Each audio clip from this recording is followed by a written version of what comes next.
सरकार ने फिर किस तरीके से नीति को हटाया वो भी आपको देखना पड़ेगा। जब हम देखते हैं कि किसी नीति के या फिर किसी विषय के या फिर किसी भी अधिकार के दुष्प्रभाव हमें देखने को मिलते हैं तो हमें उससे सीख लेनी चाहिए। और जब हम देखते हैं कि हाँ वास्तविक रूप में ये जो नीति है हमें दूसरे देशों में अप्रभावी या फिर दुष्प्रभावी देखने को मिल रही है, तो इस नीति के अंतर्गत हमें इसको अपनाना नहीं चाहिए। क्योंकि आज हमारी जो भौगोलिक स्थिति है, आज हम कहते हैं कि भारत की जो ताकत है वो युवा है। युवा किस तरीके से ताकत बन पाए, क्योंकि यहाँ पे दो बच्चों की नीति नहीं थी और ये युवा। और जब आप कहते हैं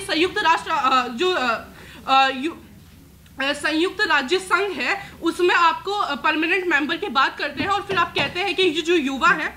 लेकिन मैं सोचता हूं कि दो बच्चों की नीति आनी चाहिए, क्योंकि जो भारत की स्थिति है, हमारा देश जनसंख्या के मामले में दूसरे नंबर पर आता है। तो मैं चाहता हूं कि दो बच्चों की नीति कुछ क्षणिक टाइम के लिए लाई जाए, ताकि हमारी जो जनसंख्या विस्फोट है उसकी जो समस्या है वो थोड़ी हद तक कम हो सके। हम चाइना का एग्जांपल लेते हैं कि चाइना में एक बच्चा नीति आई थी, जिसके कारण वहाँ पर वृद्धों की संख्या बहुत ज़्यादा हो गई थी। वहाँ की जो युवा पीढ़ी है उसकी संख्या बहुत ज़्यादा कम हो गई थी। लेकिन युवा पीढ़ी हमारे देश के भविष्य के लिए बहुत ज़्यादा ज़रूरी है, क्योंकि युवा पीढ़ी हमारे देश के विकास में एक बहुत ही बड़ा योगदान देती है। क्योंकि युवा का दिमाग हमारे देश के उत्पादन के लिए बहुत ज़्यादा ज़रूरी है, क्योंकि हम सभी युवा हैं। अगर युवा हमारा होगा, जब राजनीति में, अर्थशास्त्र में और देश के सभी हिस्सों में युवा अगर आगे बढ़ेगा तो हमारे देश का उत्पादन बढ़ेगा। क्योंकि युवा का दिमाग चिंतनशील होता है और वो हर एक क्षेत्र में अपना दिमाग।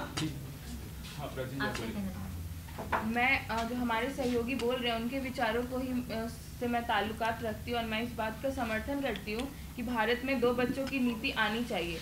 क्योंकि मेरी समझ में, जिसे हम अंग्रेजी में डेमोग्राफिक ट्रांजिशन मॉडल कहते हैं, तो भारत आज तीसरे डेमोग्राफिक ट्रांजिशन मॉडल के अंतर्गत है।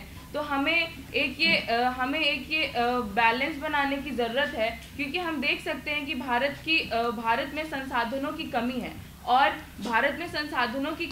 और उसके विपरीत हमारे पास जनसंख्या विस्फोट हो रहा है। तो हम संसाधनों और जनसंख्या के बीच कैसा तालमेल बना सकते हैं, उससे सरकार को एक बहुत परिपक्व नीति लाने की जरूरत है, ताकि हर किसी के पास संसाधन का एक विस्तार हो सके। चाइना से हम कंपेयर नहीं कर सकते, क्योंकि जो चाइना है और इंडिया है उसकी जो एरिया है वो 2.5 गुना ज़्यादा है इंडिया से, और जो पॉपुलेशन है वो इक्वल है।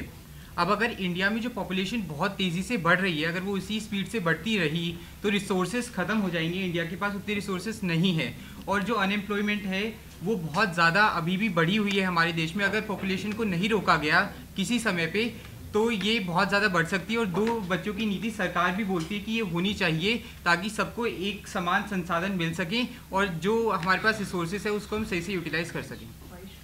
मैं भी अपने साथी की बात से बिल्कुल सहमत हूँ। आज हमारी सरकार भी यही कह रही है कि हम दो हमारे दो। हमारे देश की जनसंख्या इतनी ज़्यादा है कि खाने को नहीं है, ज़्यादा से ज़्यादा लोग गरीब बैठे हैं, उनके पास खाने के लिए नहीं है कुछ भी। क्योंकि लोग बहुत हैं मगर रिसोर्सेज कम है, हमारे पास खाना बहुत कम है।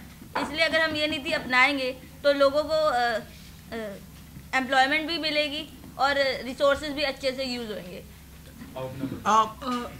मेरा ये मानना है कि जो भारत की इस वक्त स्थिति हो रखी है, वहाँ पे जो निर्धन लोग हैं उनकी शिक्षा नहीं है, जबकि जो अमीर लोग हैं वो शिक्षित हैं। तो अमीर लोग मतलब कि कम बच्चे करने पर ज़्यादा ध्यान देते हैं, जबकि जो गरीब होते हैं, हमारे देश में ऐसा है कि गरीब लोगों के ज़्यादा बच्चे होते हैं। तो मेरा ये मानना है कि संतुलन बनाए रखने के लिए अमीर लोग ज़्यादा बच्चे करें, ताकि वो अपने बच्चों को पढ़ा लिखा सकें और देश के विकास में योगदान दे सके, ताकि जो उत्पादनशील जनसंख्या है, जो उत्पादन में योगदान दे सकती है, वो बढ़ सके। जबकि निर्धन लोगों के बच्चे कम होने चाहिए, जिससे कि वो अपने बच्चों की शिक्षा पर ज्यादा ध्यान दे सके और उन पर ज्यादा संसाधन खर्च ना हो, क्योंकि निर्धन लोग जो हैं अपने बच्चों की शिक्षा नहीं करा पाते और बच्चों को काम पर लगा देते हैं बचपन से।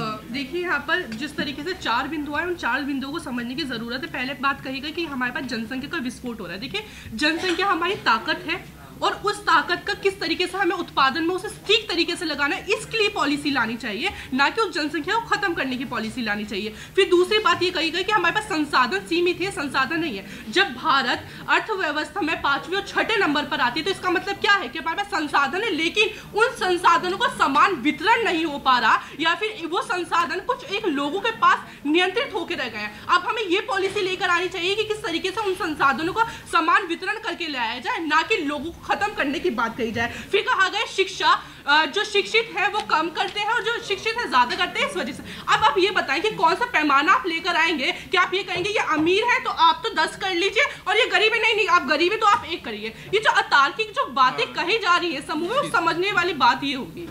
देखिए, मैं कहूँगा कि मेरी जो बात थी वो बिल्कुल भी अतार्किक नहीं थी।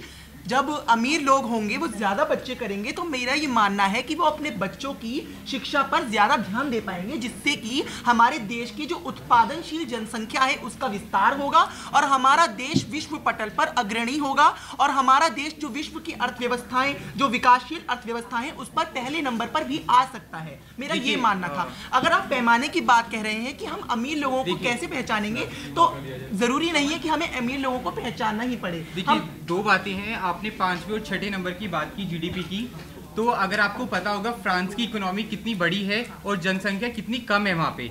यहाँ पे जनसंख्या बहुत ज़्यादा है, अगर उसकी कंपेयर हम करें तो बहुत ज़्यादा हमारी अभी इकोनॉमी फर्स्ट पे होनी चाहिए थी, अमेरिका से भी आगे, अगर आप जनसंख्या से आप उससे ताल्लुकात रखते हैं तो।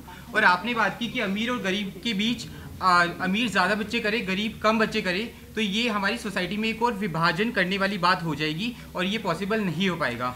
इससे विभाजन की समस्या बिल्कुल नहीं होगी। जैसे कि इन्होंने समान वितरण की बात कही, तो मैं इस पे यही कहना चाहूँगी कि हमारी जनसंख्या इतनी है कि हम उसे समान वितरित अपने संसाधनों को नहीं कर पा रहे हैं। तो उसके लिए सरकार को पहले ये सार्थक कदम उठाने चाहिए कि जो हमारी पूंजी कुछ लोगों के हाथ में है, कंसंट्रेटेड है, उनका समान विस्तारण होना चाहिए। दूसरी बात, भारत में गरीब और अनाथ बच्चों की भी बहुतायत है। तो मैं ये कहना चाहूँगी कि लोग जो डिफरेंट टेक्निक्स अपनाते हैं ताकि वो अपने बच्चे कर सकें, तो मैं ये कहना चाहूँगी कि वो गरीब और अनाथ बच्चों को भी अडॉप्ट करें, ताकि हमारा जो पॉपुलेशन है उसको हम अच्छे से उनका वितरण कर सकें और संसाधनों की कमी ना हो। अब हम लोग अपने विषय के निष्कर्ष में जाएंगे। 30 सेकंड लास्ट के लिए जाएंगे। लाइव वाइज शुरुआत होती है। जिस तरीके से मैंने बात करी थी कि जनसंख्या जिस तरीके पावर है उस पावर को हम आगे बढ़ाना चाहिए और उत्पादक किस तरीके से हम उसे ले सकते हैं वो लेना चाहिए। फिर उन्होंने बात करी है कि किस तरीके से जो अनाथ है, यही तो बात है, बच्चे कब आएंगे। और देखिए, जनसंख्या 2 भागों में विभाजित हो चुकी है। उनकी जनसंख्या जिनके पास बिल्कुल भी बच्चे हैं ही नहीं, बहुत कोशिशों के बावजूद, और एक जनसंख्या जो कि वहाँ पर हो रहे हैं, तो वहाँ पर भी तब जा पाएंगे जब वहाँ पर पहला जो कदम है या फिर एक, लेकिन जब आप वहाँ पर लिमिटेशन लगा देंगे, नहीं आप 2 से ज़्यादा नहीं कर सकते, तो वो भी ट्रांसफर नहीं हो पाएंगे। देखिए, मेरा ये मानना है कि मैं शुरुआत से ही कह रहा हूँ कि हमारे देश के विकास के लिए युवा पीढ़ी एक बहुत ही महत्वपूर्ण योगदान देती है। हमारा भारत जो कि है विश्व की सबसे ज़्यादा तीव्र गति से बढ़ती अर्थव्यवस्थाओं में से एक है, तो युवा पीढ़ी का विकास होना बहुत ही ज़्यादा ज़रूरी है। तो मेरा ये मानना है कि जो देश के बच्चे जो सड़क पर काम करते हैं उन्हें अमीर बच्चों द्वारा अडॉप्ट किया जाए, और साथ ही साथ मैं ये भी कहना चाहूँगा कि हमें अवेयरनेस प्रोग्राम, जागरूकता कार्यक्रम चलाने चाहिए, जिससे कि निर्धन लोगों तक भी ये शिक्षा पहुँचे कि आप अपने बच्चों की संख्या को सीमित करें। मेरा ये कहना है कि जैसे इन्होंने कहा था कि अमीर ज़्यादा करे गरीब कम करे, ये इसका तो कोई मतलब ही नहीं है। मेरे हिसाब से ये है, जो अमीर जिनके पास पैसा है वो अगर गरीब की मदद करे तो उससे चीज़ें सुधर सकती हैं। और अगर हम जनसंख्या पे हम 2 और हमारे 2 वाला ये प्रोग्राम चालू करें तो उससे बहुत फ़र्क भी पड़ेगा। और जैसे इन्होंने कहा कि अनाथ बच्चे अडॉप्ट करें, तो इससे अनाथ बच्चों को भी अपने माँ बाप मिलेंगे और माँ बाप को भी अपनी औलाद मिलेगी। देखिए, आज हमारे देश में 65% युवा हैं और 35% गरीब हैं। गरीब का मतलब जो दिन में 30 रुपये से कम कमाता है। अगर जनसंख्या इसी तरह बढ़ती रहेगी तो हम आगे बढ़ने वाली पॉपुलेशन को रिसोर्सेज कहाँ से देंगे। आज हमारे कोल माइंस देख लीजिए, सब खत्म होते जा रहे हैं धीरे धीरे। अगर जनसंख्या बढ़ती रही, हमें इसको रोकना पड़ेगा कहीं ना कहीं, थोड़े टाइम के लिए, ठीक है 10, 20, 25 साल के लिए एक पॉलिसी लानी पड़ेगी ताकि ये जनसंख्या रुके। और बाद में हम इसे नीति को लागू नहीं कर सकते, हटा सकते हैं इसे, लेकिन कुछ टाइम के लिए इसमें हमें लगाना पड़ेगा ताकि जनसंख्या में एक सुधार आए और इंडिया एक प्रोग्रेसिव नेशन बने। आज जैसा हम जानते हैं कि सबसे बड़ी युवा शक्ति अगर किसी देश के पास विश्व में है तो वो भारत के पास है।